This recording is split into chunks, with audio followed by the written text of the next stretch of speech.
When you were going into college or figuring out that transition to go into college, you have an awesome story. I remember talking about it last year with you. Want to hash out your high school to college transition, how you made that commitment, why Columbia, and how everything panned out? Yeah, actually, so kind of interesting. As much as I loved wrestling, I actually did apply to schools too that I wasn't going to wrestle at. I was kind of,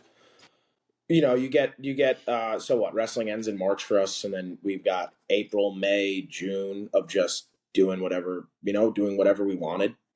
I guess like after like states that year, I got, you get like a senior in high school. I got to like, you get to party a little bit, got to have fun, and you got a little taste because I didn't really do much during high school. I always had football or wrestling or something to do. So I got like a little taste of like the party life, and I was like, huh, like man, college could be really fun. And, it's just even bigger parties like this. So I ended up applying to a mixed bag. But most of the schools I applied to for wrestling were Division 3. I didn't really have that background coming out of junior year that had like Division 1 schools wanting to recruit me. So that junior year though, we went to Columbia Junior Day together. I remember we saw each other, and that was Yeah, pretty much like the only like Division 1 school that even like had me like even on their radar.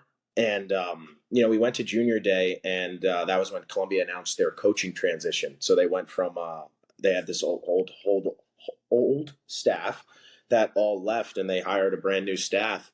And that was when they announced it. Was when we were on our Junior Day.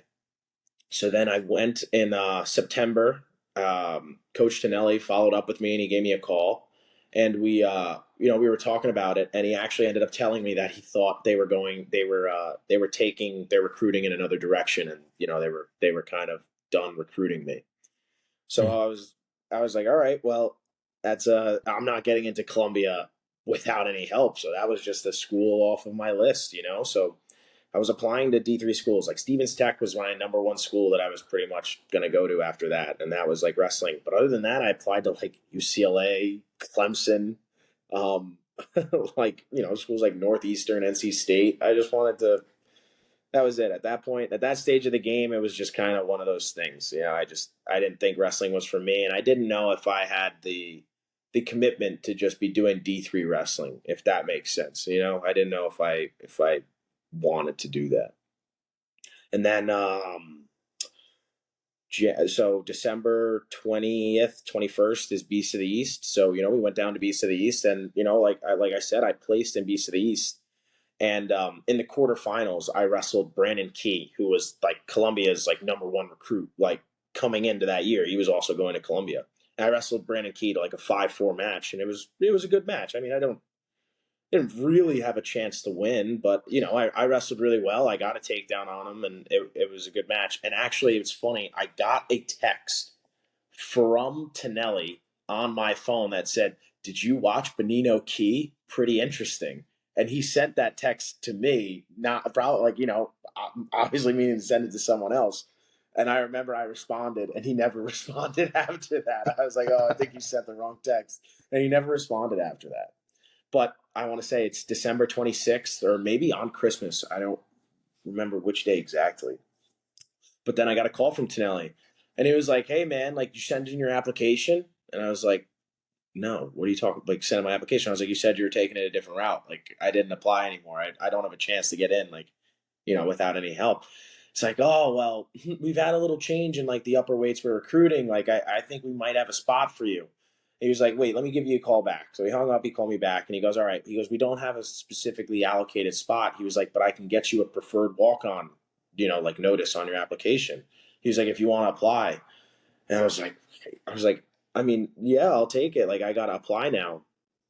But with those Ivy League schools and the larger academic schools, they have all those supplemental questions that you have to write, and their applications were closing December 30th. So I was like, I'm in panic mode at this point. I was like, dude, I gotta write and I gotta write them well. I can't just throw shit in there. I gotta write these supplementals. Like I'm panicking, and shout out to one of my best friends, Dominic Mandarino, who he wrestled at Stanford. Another smart kid, Don Bosco, state finalist. He applied to Stanford early decision and got in. So that was like, that was his school right away. He had all these supplementals written for the other Ivy League schools if he planned on applying. And, being just, the best friend that he is, he was like, dude, he's like, just take my supplementals. And he wrote them with like a tutor, and he had someone like help him write them. So, not technically plagiarism. I'm not going to admit that there because they weren't published or submitted, but I borrowed ideas from a friend. Mhm. And so I submitted that application, and regular decision, and that was it. It was just up in the air, and I really didn't think twice about it. I submitted it like December 29th, whatever. Didn't think twice about it. Months go by, and March is usually like people get it like all their acceptances back. So I was getting all my decisions back from schools. I didn't get into UCLA, sadly, but I got all the other acceptances. I got like Clemson, NC State, Northeastern, Boston College, Stevens Tech.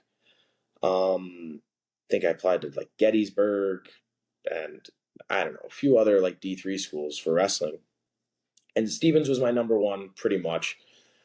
And if you wait too long on those decisions, like so I had academic scholarships to pretty much all those schools, and if you wait too long on those decisions, those scholarships get taken pretty much. They can't offer them. So I'm pretty much waiting for Columbia's decision at least, because if I get in, I'm gonna go. And all these schools are starting to pull their academic money that I was going to get.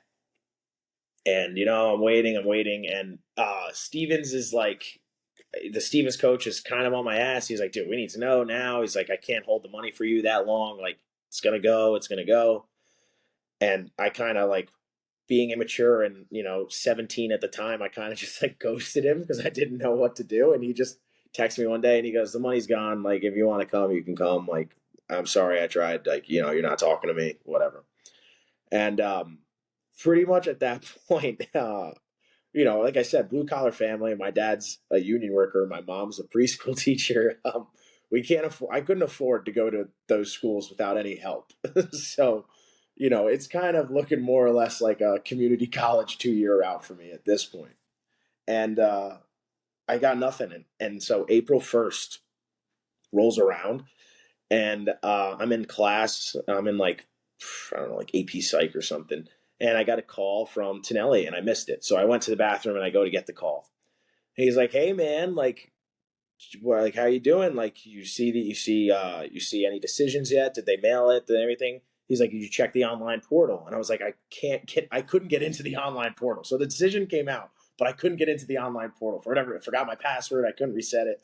And I was like, "No, I can't get into the portal." He goes, "Damn." He's like, "Are you serious?" And I was like, "Yeah, like, I don't know. Like, I can't get in." He goes, "Oh," he's like, well, he's like, I know, like, do you want me to tell you? And I was like, well, yeah, please. Like, I'd love to know. And he goes, well, I'm sorry, man. We didn't get you in.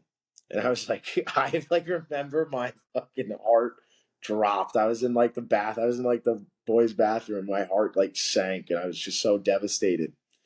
And I was like, I was like, dang. I was like, well, thank you so much for the opportunity, coach. I wish you the best, and thank you again. And he was like, wait, wait, wait. He's like, you're serious? You're not fucking with me? And I was like, what? He goes, you really don't know? And I was like, no. He goes, oh, man. He's like, I'm sorry. He's like, it's an April Fool's joke. I thought you were trying to pull one on me. He's like, no, you got in, man. You got in. I remember I was like, "Are you?" Was like, I had no idea what to do. I was like, "Are you fucking with me still? Like, is this real?" He goes, "No, you're good, man. You got in." He goes, he's like, "I'm sorry. I thought you were fucking with me." I was like, "No, you asshole." And that was when I got my first taste of Tonelli. He was a great guy, but and I remember I went home. I didn't even go back to class. I just went home. I went home and I waited for my dad to get home. He usually got home around like 2:30 because he goes into work at like 4:30. But I remember he got home and I told him, and it was, he was just so excited. And my mom came home, and it was great. It was a great time. But yeah, it was a real interesting application process for me. I was a preferred walk on. I didn't have a spot, so I didn't really have the leeway that some of the guys had. So it was academic merit, a lot of it, and then just a little bit of admissions, watching out for my application. But Yeah, I was borderline going to community college before I was going to Columbia, and it was a late acceptance, and it was the last school I applied to. I mean, like 24 hours before the buzzer. It was, and they had told me they weren't going to recruit me. So, it's just, that's one of those things too, where it's like, they weren't going to recruit me. And I think it speaks to what I said before, where it was okay. I put my head down and I grinded, and I outperformed at Beast of the East, and, got put back on their radar and threw up a half court shot and hit it. But Things that's one of just those things. aligned. You just gotta put your head down and grind sometimes. That's like, I think it's a good example of it. You can't sulk, you can't sulk in defeat. You just gotta get up and keep moving.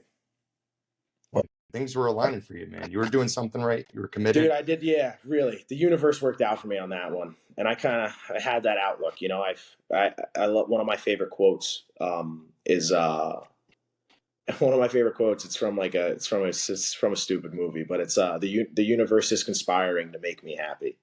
If you believe that and you go through life with that attitude, it puts a little brighter side on everything that happens. You got to be a reverse paranoiac. Yeah, 100,